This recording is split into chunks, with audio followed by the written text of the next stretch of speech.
It's tough. It sucks, man. I feel so bad for those two, especially Kevin.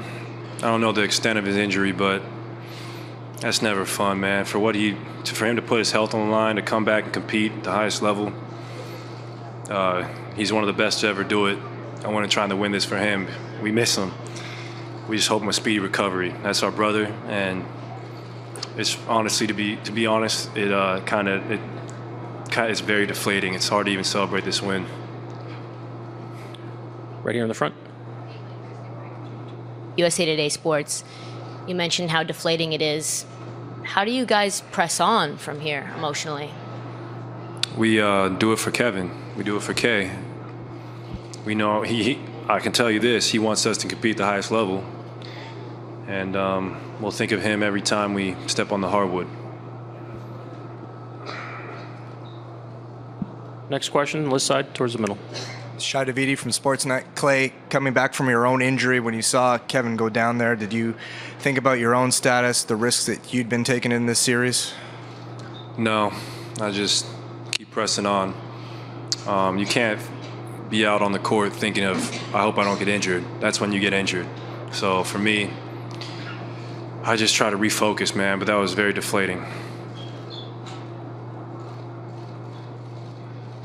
Second row in the middle here. Mic coming your way. Kahari Jones, post-up zone. Klay, can you talk about the resiliency you guys showed tonight? I knew we'd come out and compete. Obviously, having Kevin back helps so much, especially on the offensive end. You saw it there for the first quarter. This shooting was really missed. DeMarcus Cousins, what a game he came in and affected the game on both sides of the ball.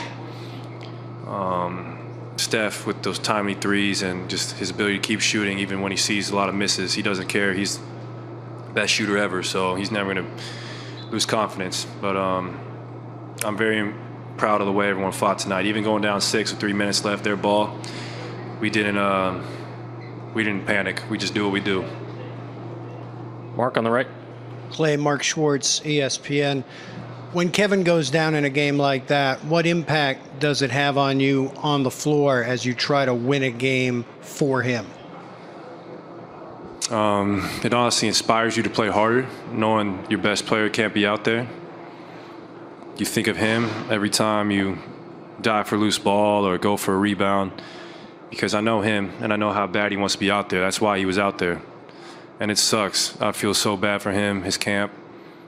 He's going to come back stronger, though. That's the kind of fighter he is, and I'm going to miss him, man. It's not the same being out there without him. Next seat over on the right. Lucas Meyer, News Talk 1010 Toronto. For you and Steph, 57 points combined, and really kind of taking the offensive load with Kevin going down. Did you feel that you and Steph had to, with Durant going down, had to carry the load offensively as you have many times before? And just what did you think of the way you two were working out together and the screens down low to get open and get the looks that you were getting? I mean, we've been doing this for years, so it's natural. It's not that we think we have to take on the scoring load, but when Kevin's not out there, the ball's going to find us a little bit more, because obviously you know what he can do, averaging 35 a game in this postseason run. But no, we just play our game. We don't put any extra pressure on ourselves to carry the team. Last 3 questions right here. Last 3. Michael Grange from Sportsnet. You guys went on that 9-0 run after the Raptors called timeout. You're down 6. Were you a little surprised they called the timeout? And what did you guys talk about? How did you guys gather yourself in that timeout? Well, we've been down big before. We've been down fourth quarters, late in games. Sorry. And I mean, Coach Kerr drew up a couple great sets, and me and Steph just got clean looks. And you don't want to give us too many of those, because they'll go in most of the time. Steve, right here.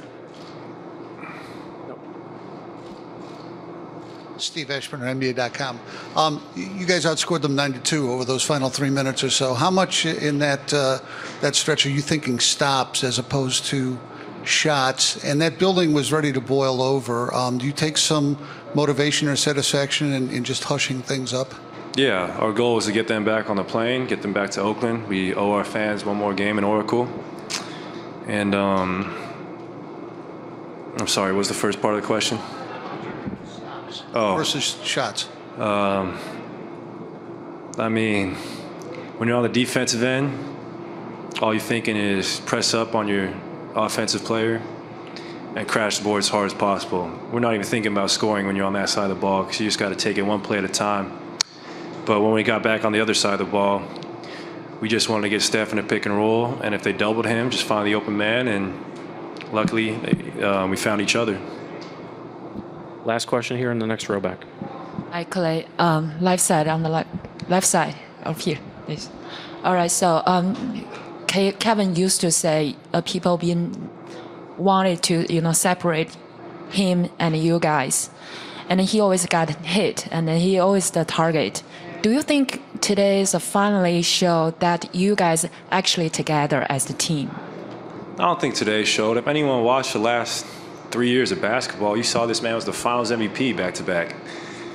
So all that, those talking heads who say we're better without him, that's just ludicrous. Like, that's crazy.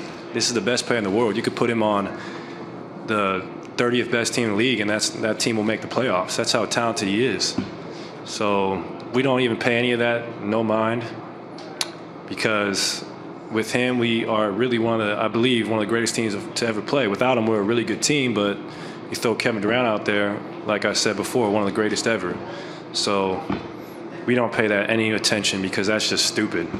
Stupid, because he's a warrior. You saw what he did tonight. He sacrificed his health for us. And we dearly miss him. I mean, I was very deflated to see him go out. I'm just going to pray for the guy, and I know he'll be back even stronger.